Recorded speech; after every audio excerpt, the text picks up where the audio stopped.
کہ آج کا جو ہمارا پولیٹیکل سسٹم ہے جو پاکستان کے اندر آیا ہے وہ ایک مٹیریلسٹک ہے، مادہ پرستی کی حالت میں ہے، جو آتا ہے مفاد کی خاطر آتا ہے اور پھر وہ کوئی اسلامیہ پوائنٹ آف ویو اس میں نہیں ہوتا. ہماری معیشت، ہماری سیاست، ہماری جوڈیشری سسٹم. لیکن اس میں ایک چیز ہمیں نظر آتی ہے کہ ایک ہماری پارٹی جو ہے پاکستان کے اندر ورکنگ کر رہی ہے جماعت اسلامی کے نام میں، تو وہ میرے خیال میں مجھے لگتا ہے کہ اس کے اندر کوئی جمہوریت کا عنصر بھی پایا جاتا ہے. وہ اسلامی پوائنٹ آف ویو سے کام کر رہی ہے، جو مولانا مودودی کی فکر کے اوپر کام کر رہی ہے. تو کیا ہم جو آج کا نوجوان ہے وہ اس کے اندر جا سکتا ہے یا اس کے حوالے سے کیا یہ پوائنٹ آف ویو رکھتے ہیں؟ سعد صاحب آپ بتائیے گا. میرے سوال سے ملتا جلتا سوال ہے، انہوں نے امپیریکل ایویڈنس کے ساتھ ایک ایگزامپل دے دی ہے. سوال وہی ہے، کنیکٹ کر دیتا ہوں. پہلی بات تو یہ کہ جماعت اسلامی نے نا شروع دن سے بیچا ہے مودودی صاحب کا نام. مودودی صاحب نے اپنی زندگی میں رجوع کرتے ہوئے خود کہا تھا کہ میری لائف میں اس سے بڑی غلطی کبھی نہیں ہوئی، میں اس سے رجوع کرتا ہوں، اور وہ سائڈ پہ ہو گئے تھے کہ یہ سسٹم اللہ کا سسٹم نہیں، اس میں دین کا نام گھسانا سب سے بڑی حماقت ہے. یہ جماعت اسلامی ابھی تک کھلے عام بتاتی نہیں ہے. آپ پڑھیں گے مودودی صاحب کے جریدے، آپ کو خود ہی سمجھ آ جائے گی. ان کی لائف پڑھیں گے، آخری 3 سال پڑھیں گے کیوں جماعت اسلامی سے الگ، سیاست سے الگ ہو گئے تھے وہ. تو کوشچن از، جماعت اسلامی سب سے بڑا کینسر مجھے اس لیے لگتا ہے بیکاز وہ اللہ کے دین کا نام لے کے یہ یورپ کے دین کے اوپر پلیس کر دیتے ہیں اپنے آپ کو. اگر ایسا نہ کرتے وہ تو بچہ کنفیوز نہ ہوتا.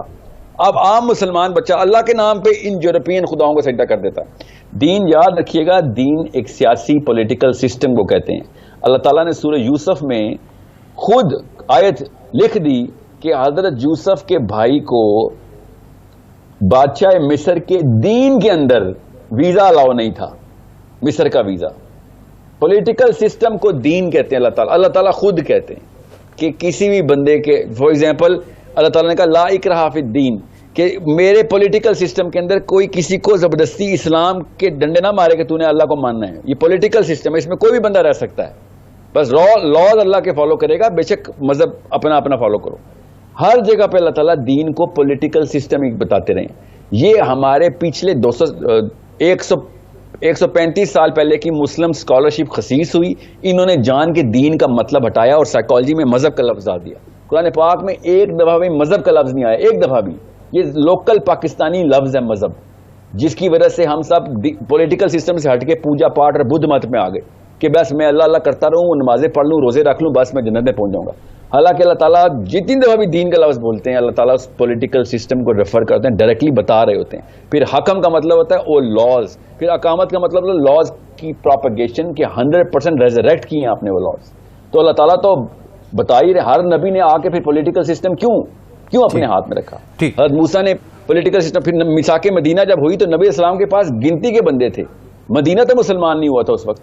تو جب آتے ہی جب میثاق مدینہ ہوئی تو تینوں پولیٹیکل پاورز نے کہا کہ سسٹم بنا اب ہمارا ہے تو کون اس کا کرتا دھرتا ہوگا. نبی اسلام نے کہا قانون اللہ کا ہوگا، سائن محمد کے ہوں گے، ورنہ ہم نہیں مانتے. نیو امیگرینٹ ہیں ابھی، یاد رکھیے گا. اور پھر تھوڑی سی تردد ہوئی، اس کے بعد یہودیوں نے بھی کہہ دیا. یہودی تو نہیں مانتے تھے نا نبی علیہ السلام کو نبی، پھر بھی انہوں نے کہا ہاں بھیا بات تو احکامی کرتا ہے، بندہ بہت پاورفل ہے، ٹوٹل لیڈرشپ مٹیریل ہے، سائن کر دو. کیونکہ قانون جو یہ بتا رہا ہے وہ قانون ہماری کتاب میں بھی وہی قانون ہے. جب یہ کہتا ہے کوئی چیز کرو، ہماری کتاب بھی وہ کہتی ہے وہ چیز کرو، کیونکہ فطرہ کے اوپر بات کرتا ہے. فطرہ تو ظاہر اللہ تعالیٰ نے کتابیں تو اللہ نے لکھی ہیں نا.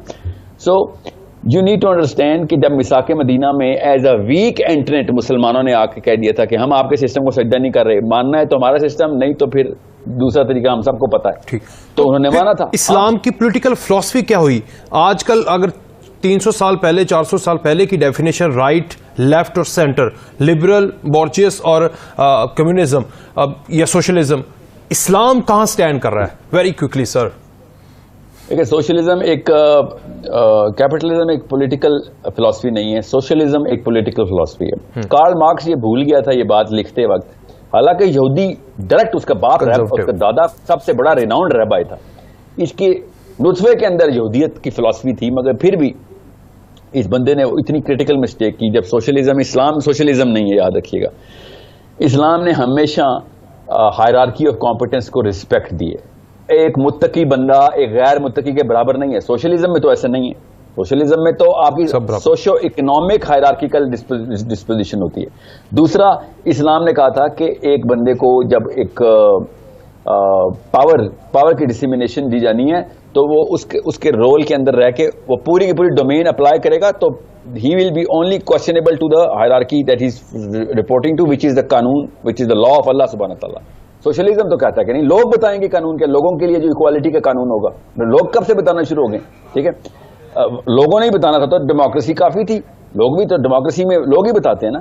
سو there was a bigger problem جو کہ کارل مارکس بیچارہ ایز اے ریبائی سمجھ نہیں رہا تھا, ایز اے سائیکالوجسٹ سمجھ نہیں رہا تھا کہ لوگوں میں پاور کی ہنگر نیچرل ہے, انیٹ ہے. لوگوں میں پولیٹیکل جو کنوکشن ہے, جو موومنٹ ہے, وہ انیٹ ہے. اس بیچارے کو نہیں پتا تھا. لوگوں نے پاور کی ہنگر کرنی ہی کرنی ہے. 10 یا 15 سال تک کمیونزم چلے گا, سب کے ساتھ پھر بیچ میں سے کلسٹر بنائیں گے, جس کے پاس ہلکی سی بھی ریسورسز گین کرنے کی آپشن ملے گی, اس نے مار لینی. اور یہی ہوا, اپنے منہ پہ گرا جا کے رشیا نے کیوں نہیں کمیونزم کو پوری طریقے سے فالو کیا. جتنا مرضی چاٹ لیں, ابھی بھی وہاں پہ بھی جاگیردارانہ نظام ہی چلا نا. جتنا مرضی چائنا ماؤ زیڈونگ بیٹھا رہے, کارل مارکس کو چاٹتا رہے, کیا کیا چائنا میں بھی 35 ایلیٹ فیملیز ہی نے حکومت کی ہے ان تک. یہ کوئی سوشلزم ہے, یہ کوئی کمیونزم ہے. سو دا پرابلم از کہ ہیومن باڈی کو کوئی دیکھ نہیں رہا. باڈی کے اندر نیورولوجیکل ڈیزائن خود بتاتا ہے. صرف ہسٹری پڑھنے سے اور نفسیات پڑھنے سے سمجھ آ جاتی ہے کہ ہیومن باڈی خود بتائے گی کہ اس کے اوپر کیا سسٹم چلایا جائے. جب یہ کمیونٹی کے طور پہ آئے گی تو اس کی مشین, دیکھیں مشین کا مینول ہمیں پتا ہوگا تو ہمیں مشین کی ایفیشنسی پر چلے گی. So we need to give power to the people who can actually apply the power. We need people to be followers who can understand. نبی السلام نے کہا اگر ایک نکٹا حبشی بھی تم پہ امیر بنا دیا جائے اور وہ تمہیں اللہ اور اس کے رسول کے راستے پہ لے کے چلے, تو تم نے جرا نہیں کرنی, اس کو فالو کرنا ہے. اس کا مطلب ہے کہ the power will be coming as a divine decree. اللہ تعالیٰ کی طرف سے دیا گیا ایک تحفہ ہے, رسپانسبلٹی ہے. اگر آپ کا تقوی نہیں ہے, اللہ پھر اتنے کرسی سے کوئی بات نہیں, تقوی مینٹین کریں گے, آپ کو دوبارہ دیکھی جائے گی. اس وقت سے متقی اوپر جائے گا.